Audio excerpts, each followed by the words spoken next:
Okay, once again, welcome to Omaha, Texas Aggies. Jim Schlossnagle, the head coach, first year at A&M, his 21st as a college head coach. The Aggies were 42-18 on the year, winners of the College Station Regional and Super Regional, and the number 5 national seed. Before we start, as a courtesy to your fellow media members, as well as these coaches and players, please silence your cell phones. When we get to the question and answer portion of this, please provide your name and media affiliation. Each time you ask a question, for help with our ASAP people, and please do not record the news conference with your cell phones, and we'll take questions in the room first and then questions from the Zoom as time permits. But first, Coach Schlossnagle, give us an overview. Good to be back. Been 5 years since I sat on this stage and got shut out by Alex Faedo, so glad he's not here. Always good to see Bill and his seersucker, and fighting for the we're fired up for the fighting Texas Aggies to be here and the 12th man, and really excited for our players. Just the opportunity for them to experience this is once in a lifetime deal. Hopefully, well, more than once in a lifetime for one of us up here. But excited to be here. Looking forward to getting the opportunity to play. Okay, we'll start off. Just wait to be recognized, and we'll get a mic to you. Olin. Yeah, Jim, Olin Buchanan, TexAgs.com.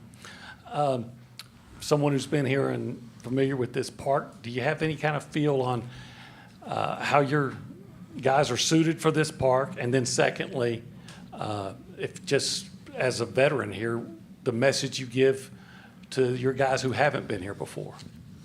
Well, I think the message, first and foremost, is, I believe you kind of have to have two personalities, right? So same way they do at home. They have to be a student when it's time to be a student, and a player or an athlete when it's time to be a player. And when you come here, you want to try and balance. I think if you try to just have it be all baseball all the time and put a grip on them and put them behind bars in the hotel, then that's not going to be a good experience. So I think the challenge is to be a baseball player when it's time to do baseball, like we just finished with practice, and we'll have to tomorrow. And then when you have an off day or when you have a free couple hours, then go enjoy everything that Omaha has to offer without tiring yourself out. So that's always been my message to the teams. Haven't won a national title yet, so I'm hoping that's still the right thing to say. But I do believe in that. I think we would be I would be failing the players if we didn't encourage them to enjoy the things that are here without having it be a distraction. In terms of the ballpark, this is obviously a lot bigger ballpark than most people play in, foul ground included. Speed in the outfield, being able to cover ground, I think is important on this field. The grass is a lot slower, being in a northern climate. So but we play on different fields all the time. We played in Frisco early in the season, which is very similar to this in terms of the playing surface. But I think at the end of the day, it just comes down to playing good baseball. And we've got to limit free bases. We have to catch the baseball and get some timely hits against some really good pitchers. I apologize. This is my first news conference in 3 years too. So let's limit questions first to the student athletes, and then we'll get Coach Schlossnagle after that. You have a question back here for the student athletes? Okay. I can adjust. Joe Menzer with ESPN SEC Network. Guys, could you just talk about Coach Schlossnagle coming in and the just the mentality that he brought and how he built the roster? I know he inherited most of the roster, but brought some other people in. Nathan, you start, please. Just since day one, we've been talking about this, working for this. And now that we're here, all the work that we put in, this is a standard. And I hope that we come back here next year and know we're going to do everything in our power. And this is, we talked about being delusional about winning and just doing everything we can to be here. Yeah, ever since day one. So now we're here. Troy? Yeah, I would agree. Just coming in, this was the message. This was the standard that was set. Coach does a great job of pushing you every single day, not only to be like who you are now, but to be a better version of yourself tomorrow. And he sees a better version in every single one of us, and he just pushes us to find that within ourselves. We know that he has our back and he loves us no matter what. And when you have someone behind you like that, when you have a leader that believes in you and pushes you to just be better every single day. Again, it goes back to, like you said, being delusional about winning, being delusional about just getting better every single day. And I think that's really what's led us to be here. Okay, Mike? It's Mike Lopresti of NCAA.com for both of you. When you have a roster that has some holdovers, but there's a lot of guys, veterans coming in from a lot of different places, can you talk about what the meshing process was like for everyone to get together and become comfortable with each other? Early it just took learning each other both on and off the field, right? So in the fall, we spent a lot of hours together at the field, but we try to spend a lot of hours with each other off the field as well. So, you can trust each other. Early in the season, had a little bit of, took us a little bit to get going, but I think that, again, just came down to learning how to play with each other, learning, again, how to trust each other. Baseball can be an individual game at sometimes, but it's a very much a team game, right? So, yeah, it's you and the pitcher, but I have to be able to trust the guy behind me to get the job done, or I have to be able to trust the information from the guy in front of me. So once we kind of learned to trust each other, once we learned how to play with each other, the connection was already there off the field. The relationships that we had, the friendships, the brotherhood, that was there. And once it clicked on the field, we just started rolling. Yep, I totally agree. And when we first got here in the fall, it really honestly felt like a summer team, just a bunch of guys from different backgrounds coming together to play ball. And we've had in the fall, we had some pool parties, just getting together, getting to know each other, having some fun. And that's what it's all about, just getting together and knowing that you can trust them, like he said. And it clicked. It worked. The team morale is at an all-time high. Feels great. Okay, Travis, and then Olin. Troy, I know Travis Brown with the Bryan College Station Eagle. Troy, I know you have cliche is like a lot of guys can reach out to guys who've been here before, but are you in a unique position that if anything goes sideways on the mound, you can go out there and talk to these guys and have a little bit of experience in this park and in this tournament? Yeah, my experience is limited to one inning, so I don't really have that much playing experience here. But yeah, I've seen what it looks like to win here. That's for sure. I know what the standard looks like. But yeah, when at the end of the day, like, it's still 60 feet 6 inches away. The bases are still 90 feet away. Sure, there's gonna be some more people in the seats, maybe some more people watching on TV, but it's the same game. We're just gonna have to continue to spread that message, continue to make sure that these guys trust themselves, trust their process, and just continue to play the same game we've played all year. Sorry, we had somebody in the back. Mark Garland, CWS 247. Troy, this is for you. Can you tell us a little bit about transferring in and being a leader right away? And then also, as a secondary question, your postseason experience, not necessarily Omaha, do you think that gives you an advantage when you come down here? The transferring process, it was a whirlwind experience, but, once I got here, obviously it started with, my previous relationship with Coach Yeski and really trusted him. And then I got, to know Coach Schloss over the phone. And, once I showed up on campus and met all the coaches, it was an instant click, and then meeting all my teammates. And, yeah, the leadership thing is pretty cool, especially when it's your first year. And but at the end of the day, I wasn't trying to be somebody I'm not. I wasn't going to try to come in here and push myself on these guys. I just wanted to be who I am and trust that, who I am as a teammate was going to be good enough. And it's pretty awesome that these guys have all trusted me, and I've been able to lead them this year. But as far as Omaha experience, as far as postseason experience, yeah, again, like, the lights get brighter, but we talk about it, pressure is a privilege, and we're privileged to be here, and we just have to keep doing our thing. Okay, Olin? Bill, is it okay if I ask one each? Yeah. Okay. I'll start with Troy. Troy, you have been here, like we talked about. Do you notice any similarities between this team and the team you came here with before? Just say that grit and resilience. In 2018, the message of our team was to finish.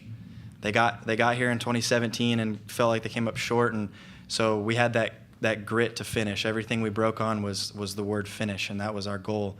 And we just gritted our way through it the whole time. This team, each team has a different story, right? So we've had a different story, a different road of getting here, but I think our grit and our resilience is the same.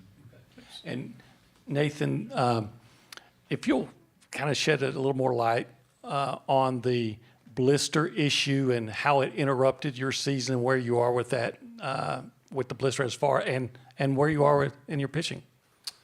So that happened about 4 weeks ago now. Just got a little blister on the inside of my foot. When I was trying to push off, it hurt.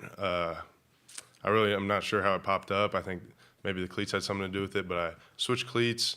It's feeling good, totally 100% healed now. Feeling good, no issue at all now. Yeah. Okay, right here. Evan Bland, Omaha World Herald. Just for either one of you, could you kind of speak to the challenge of Oklahoma, especially in this field of power hitting teams? They have more of a running game than a lot of the other teams here. What's the challenge in the opener? I mean, any team you face here is going to be extremely good. So he talks about it all the time. They're either really good, really hot, or both, right? And I would say that Oklahoma is both right now. So, we'll dive into scouting report stuff more tomorrow. Not super caught up in it right now. The coaches do a great job of, taking, and there's so much information you can gather, and the coaches do a great job of gathering all that information and feeding us the information that we need rather than flooding our brains with, stuff we don't really need. So we'll come up with a good scouting report. We'll learn what we need to learn, and then we'll just go out and play our game. Yeah, we can get all the information in the world, but at the end of the day, we got to perform, and it's all about us. And I know that this might be one of the last times the 2022 Aggie baseball team puts on a uniform, so we're going to give it all we got every game. Okay, Travis. Yeah. Travis Brown, Bryan College Station Eagle. Nathan, just what will it mean to you to get that ball, take those first warm-up pitches, and be the starter for one of the games? It means a lot to me. It's really surreal. We talked about it the other night. Last year, I honestly did not think I would be here. It's a crazy, surreal experience, and just knowing that the coaches have that trust in me, be that number one guy, throw out the first pitch in the whole thing, it's crazy. And I know that trust, I feel it. I'm going to go give it my best. Okay, any more questions for the student athletes? Oh, yeah. For either of the guys, Ben Peck, KAGS, just wanted to see, obviously you guys going through this for the first time as a team, going through a lot of firsts in a while for this program. Just what's it been like to kind of do that collectively as a unit, but also, the fan base kind of feeding off of that, following along, first time in Omaha for, 5 years or so, and just, what's it kind of been like? Nathan. It's been awesome. The support that they've showed throughout the whole season, following us and believing in us, even in our rocky parts. It's the 12th man. They're awesome. I love them. It's the best school, I think, in the world. Their fans are the best, and yeah, that's why you play for them and for each other. Okay, Troy, you want to respond to that too? Or? Yeah, sure. I mean, he said it great, but I wasn't here last year, obviously, to experience the down year. So I don't know what that feels like for them, but I feel what it feels like for them this year, right? I've felt their passion coming into the year. I mean, just meeting fans early in the season, before the season started, just how much they've expressed, what this place means to them and yeah, what it means to us. They've supported us this entire way. There's nothing like the 12th man, and yeah, just we're excited to give them a team to root for here in Omaha. Joe Menzer, SEC Network. Could you guys just, each of you, speak to how difficult it is to compete in the SEC and having 4 teams here, what that means for the conference, and just speak to that, please. Yeah, I mean, I think playing an SEC schedule puts you in the best possible scenario to have success. When you're battle tested every single weekend, when there's, not an easy at bat Friday through Sunday, whether, it's the 8th inning or of a blowout game or a tight game, right? There is no such thing as an easy at bat. There's no such thing as an easy pitch. When you can go through that week after week, you feel ready to take on anybody. I think there's no surprise that there's as many SEC teams as there are here. It's a great conference, but the teams that aren't in the SEC are also great teams here. So, Yeah, and having that confidence in knowing that we've had success going through the SEC, and so knowing that if we just play our game and just be us, we're going to have success again. And just keep being us and not rise up to the challenge, but sink to our training. Guys, thank you. We'll let the players go, and we'll open up for questions for Coach Schlossnagle. Cool. Thank you. Thank you. Thanks, guys. Good luck. Thanks. Okay, we'll let them clear here, Mike.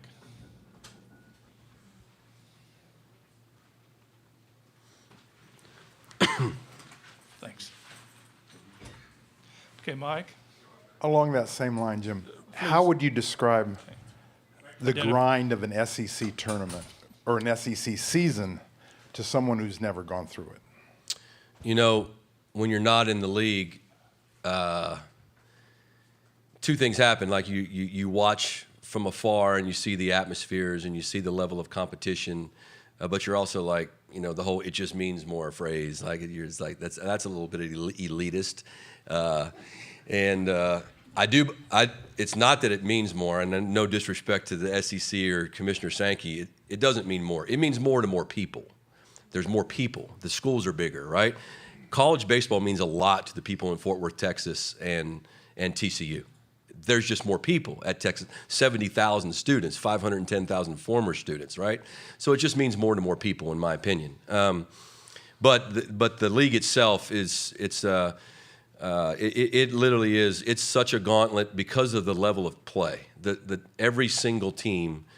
If you said, Alabama and Kentucky didn't make the NCAA tournament, if you'd have told me 2 weeks ago Alabama and Kentucky are going to be in Omaha, wouldn't shock me in the least. Not for 1 second. And so, just what Troy said, every single pitch has so much riding on it just to win a game, much less a series. And then you throw in the atmospheres that are involved at just about every ballpark. I mean, it is on a Monday, the day after you play a 3-game series. I at least I'm in decent shape, but I'm literally mentally just so exhausted from the grind of the decisions that happen on every single pitch and the way it can turn because the players are so good and the coaches are so good. Like there's Hall of Fame coaches all across that league, and so you're not facing somebody that isn't prepared. Every single one of them is prepared at the highest level, and every single school is committed at the highest level. There's no step back. Reminder, please identify yourselves and your affiliation before each question. Next question for Jim. Okay, Travis. Hey, Coach, Travis Brown with the Bryan College Station Eagle. I assume Nathan's your guy for tomorrow. Sure. Yes. What went into that decision, and how important is it to get past that 5-inning mark that seems to be eluding y'all? Yeah. Well, I mean, I think if we were to try something different, I thought about doing something different, maybe using a bullpen arm to start a game, but I think sometimes that can send the wrong message to your team. And I just think, Nathan, when I think he's won the SEC Pitcher of the Week twice during that stretch against Alabama, Georgia, and Vanderbilt. So he's certainly capable of pitching well here.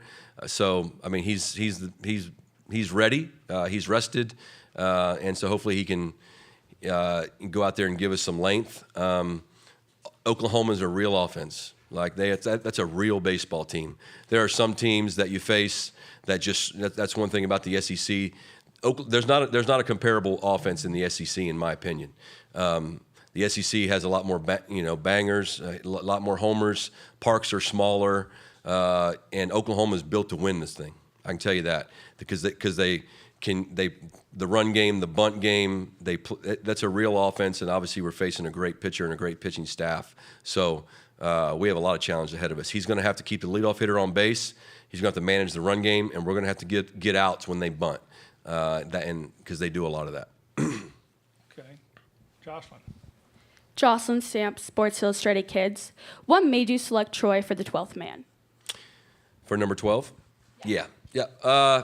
So when I took the job, the 12th man, obviously, if you know that story or you know what that is, it represents our fan base. And the number 12 just means a lot at Texas A&M and to the former students and the fans. And when you walk in Kyle Field or the football stadium, you see home of the 12th man across the facade of the upper deck. And And eventually, I'd like to put that in our ballpark. I don't think the number 12 or the 12th man is recognized enough on the baseball side. So I just felt like it should be an honor to wear number 12. And so we decided, hey, we're going to go through the fall, and whoever we feel like best represents the core values of the university, we're going to award them number 12. And it was a really hard decision, especially to give it to a new player, right? And I think you have to credit the returning players for how they handled it, because it could have been really easy for somebody that's been at A&M and represented those values for 2 or 3 or 4 years, say, what the heck, why are we giving it to this guy from Oregon State?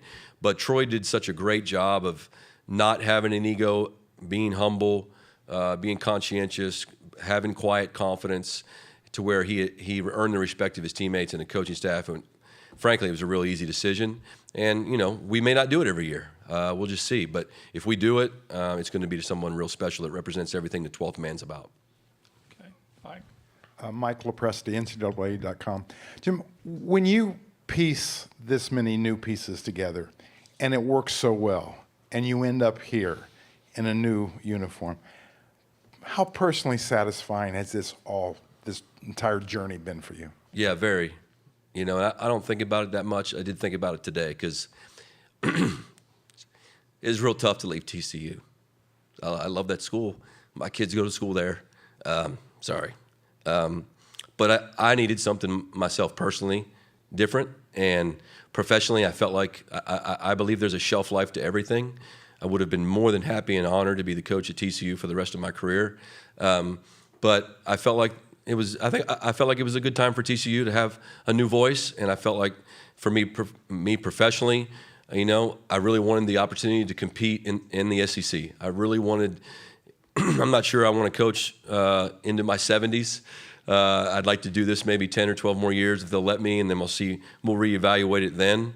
And so it was just it was a great time, and professionally it was the perfect time for me to do it. And then to have all the coaching staff and all the guys guys like Troy Clonch. I mean, Troy Clonch could have been a plug-and-play player for 1,000 teams in a way better position with a roster than Texas A&M, but he chose Texas A&M.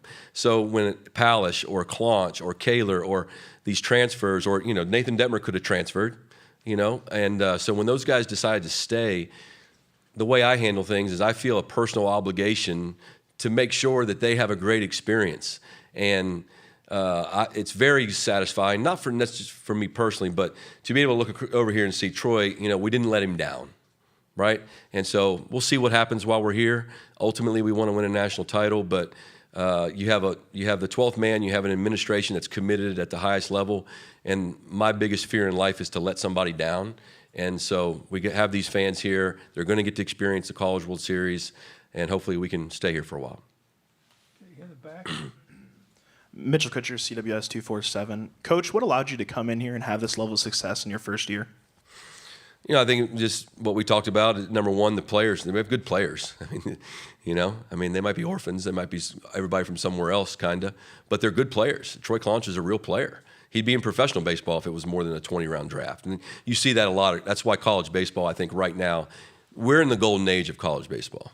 It's going to last for a while, but with a 20-round draft, more scholarships coming, we hope. This is the golden age of college baseball. And but then, and then our coaching staff. You get guys like Nate Yeske, Michael Early, Nolan Kane, Chuck Box, all the guys who came in and just really bought into a culture. We tried as best we could, and I think the guys who are from College Station will tell you, we tried to really dive in to what Texas A&M is all about, whether it be yell practice, football games, bonfire, the war hymn, and if you're not a part of it, you don't understand.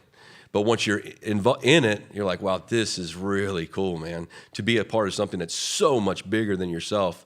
It's just, I think that being an Aggie is what's really bonded us. Okay, but Joe? Joe Menzer, ESPN's SEC Network. Jack Moss said the other day that he kind of talked about how he came down for his first trip, and he said he went around the stadium with you. I just wondered what your recollections of that were, and he just said that made a huge impact on his decision to come there. Yeah, Jack is, he was one of those first guys we had on a visit. One of the first guys we wanted right out of the gate. Him and Dylan Rock were one of the first names I remember us talking to. And I think the thing with Jack is there's a lot of great programs that wanted him. Basically, and that's what I said to him on the field today. I was like, thank goodness we're here because I didn't want to let you down. But ironically, Arkansas and Ole Miss are here. Those are the other two schools that he was looking at and visiting. So, but yeah, I remember walking around trying to sell him on a vision. And with a transfer, it's different than selling a high school player because you're selling something that's in the distance. With a transfer, they may only have a year or two to experience it. So a lot of those guys, they're a little hesitant to be a part of a roster that just finished not making the SEC tournament. But I think he bought into our staff. He bought into what Texas A&M is all about, and I think he had enough confidence in himself to know that he could make a big impact. And that was the first time you'd seen the stadium as well? I thought he said that. First time I'd seen the stadium? Yeah, he said he thought it was. No, I'd seen the stadium plenty in the other dugout. First time you had visited as It may have been our first official visit. Yeah, he may have been the guy first official visit, something like that. So yeah, that was neat. I knew you'd seen the stadium. Yeah. Okay, over here, we have time for 2 more questions. Austin Ulmer, MavRadio.fm. Coach, could you just tell me if you've noticed any kind of difference with this Texas A&M team to some of the previous teams that you brought to Omaha at TCU years before? Biggest difference is starting pitching. We don't have the depth of starting pitching that most of those teams have. In college baseball this year, you don't really see that as much. Some of these teams have that, which is why they're here. So that would be the number one difference. This is a really offensive club that we have. We had a couple offensive teams like that at TCU, but the ballpark at TCU plays significantly different. The wind blows in most days, so it's a pitching and defensive built stadium, whereas A&M's park is, once the weather changes, the wind blows out a lot. So the home run and the extra base hit play a big role in that. So the biggest difference would be the starting pitching. But because our starting pitching hasn't been elite, our bullpen's really good because we use it a lot. And especially those 3 lefties: Palish, Menifee, Will Johnston, Brad Rudis, and Cortez is going to play a big role in this tournament. So those guys are seasoned because they've pitched a lot. Okay, this will be our last question. Hi, Jim. Joe Nugent from WOWT TV here in Omaha. I know it's been a long season, but arriving here, does it feel like a fresh, exciting start for the guys and for you? Yeah, for me, this is the pearly gates of college baseball, right? This is what you dream about. This is why you do all the other stuff, right? Nobody gets into coaching, I hope not, to recruit, right? You don't get into coaching to raise money or go do all the other things. You get into coaching to work with kids and have them see success on the field and end up in the College World Series. So I forgot your question, but the excitement of being here. Yeah, the excitement of being here. You want to balance the excitement of being here with winning. And so when you land and you instantly come to the ballpark, and for me, I've been here enough to know how awesome it is and what the fans are going to be like and just how people are treated. This is